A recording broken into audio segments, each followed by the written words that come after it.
আপনি একটা পরীক্ষায় আটকে গেছেন, কোনো ব্যাপারই না, আপনার কোনো ক্ষতি হয়নি। আপনার জিনিসটা এইভাবে বার্ডস আই ভিউ থেকে দেখতে হবে।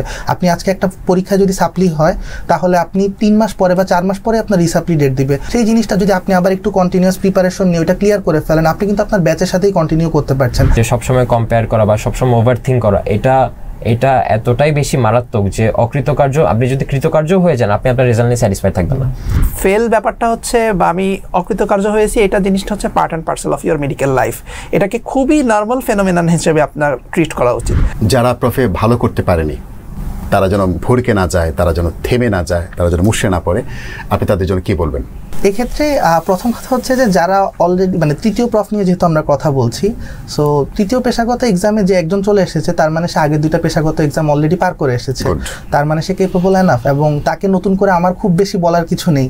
কিন্তু এটুকুই যে বলবো যে আসলে মেডিকেলে একটা প্রফে আটকে যাওয়ার জন্য শুধুমাত্র আপনার পড়াশোনাটা ফ্যাক্টর থাকে না, অনেক ফ্যাক্টর এখানে কাজ করে। এখানে আপনার ভাগ্যের ব্যাপার থাকে, এখানে আপনার পারিপার্শ্বিক মানুষের ব্যাপার থাকে, আপনার এক্সামাইনারের উপর অনেক কিছু ডিপেন্ড করে, আপনার শরীরের উপর অনেক কিছু ডিপেন্ড করে।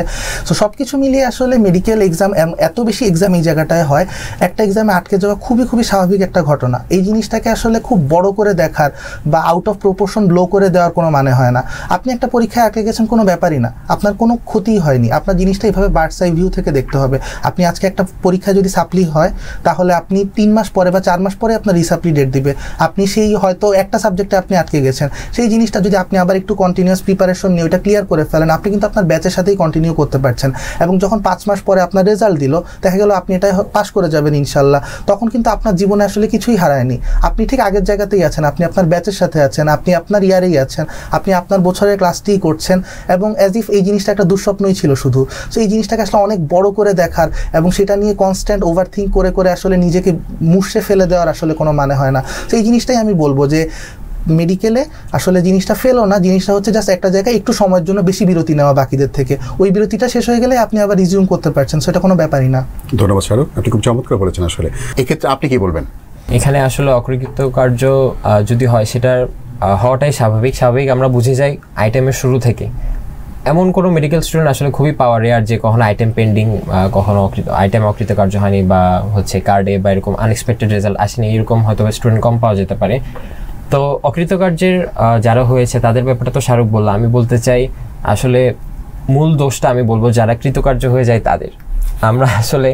আমরা একবার এই যে আমরা এখন প্রফ পাস করে ফেলছি, আমাদের ফ্রেন্ড যারা পাস করেনি, আমরা কি তাদের সাথে যোগাযোগ করেছি ওইভাবে যে তাদেরকে কি সাপোর্ট দিয়েছি, বা তারা যে একই সাথে যে তাদের এখন 5th ইয়ার কন্টিনিউ করা লাগছে, ওয়ার্ডগুলো করা লাগছে, আবার একই সাথে তাদের প্যাথো বা ফার্মা বা মাইক্রো যেটাতে ফেল আসছে, তাদের সাথে কি আমরা সেই সাপোর্টটা দিয়েছি কিনা?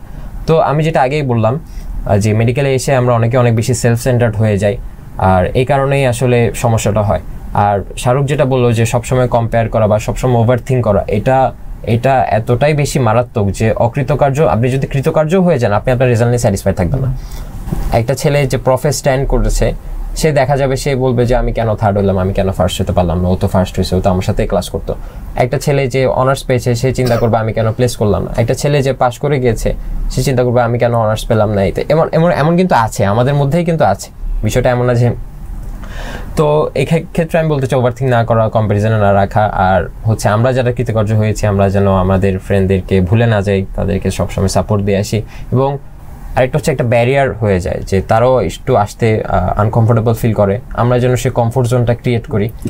তো অকৃতকার্যের প্রশ্ন আসলে আপনার প্রশ্ন থেকে বাইরে এসে আমি এই টপিকগুলো আলোচনা করলাম যে আমি এগুলোকে গুরুত্বপূর্ণ মনে করি, আর অকৃতকার্যের বিষয়টাকে স্বাভাবিক হিসেবে নেওয়া। তো সেই অবস্থায় এই সহযোদ্ধা যখন স্বাভাবিকভাবে কোনো কারণে আহত হয় অথবা পিছনে চলে যায় 2 কদম, আমার তাকে সামনে নিয়ে আসলে আমার কর্তব্যের মধ্যে পড়ে। এটা আসলে এই মানে আমরা যদি মানবিক না হই এদিক থেকে, তো তাহলে স্বাভাবিকভাবে আমরা মানবতা সেবা করব কিভাবে? আপনার কাছ থেকে শুনবো যারা পেছিয়ে পড়েছে তাদের জন্য আপনি কি বলবেন? আমি খুব সংক্ষেপেই বলবো, শাহরুখ একটা সুন্দর পয়েন্ট মেনশন করছে যে they have already passed the previous 2 prof examination. আর হচ্ছে আফিফ যেটা বললো যে আসলে তাদের মানে আমাদের উচিত তাদের ভিতর এই জিনিসটা ক্রিয়েট করে দেওয়া যে তোমরা আমাদের থেকে আলাদা কেউ নও, তোমরা আমাদেরই মতো, আমাদেরই সহযোদ্ধা। সো আর ফেল ব্যাপারটা হচ্ছে বা আমি অকৃতকার্য হয়েছি, এটা জিনিসটা হচ্ছে part and parcel of your medical life. এটাকে খুবই নর্মাল ফেনোমেনন হিসেবে আপনার ট্রিট করা উচিত। যদি আপনি এটা ট্রিট করতে পারেন, হ্যাঁ আপনি তো 6 মাস পর এই ইয়েতে বসবেন, পাস করে যাবেন এবং আমাদের সাথে কন্টিনিউ করবেন।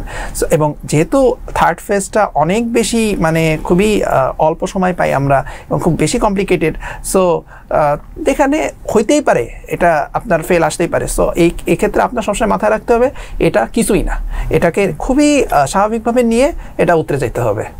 আপনি তো উতরে গেছেনই বাকি দুটা, তাহলে এইটা কেন পারবেন না?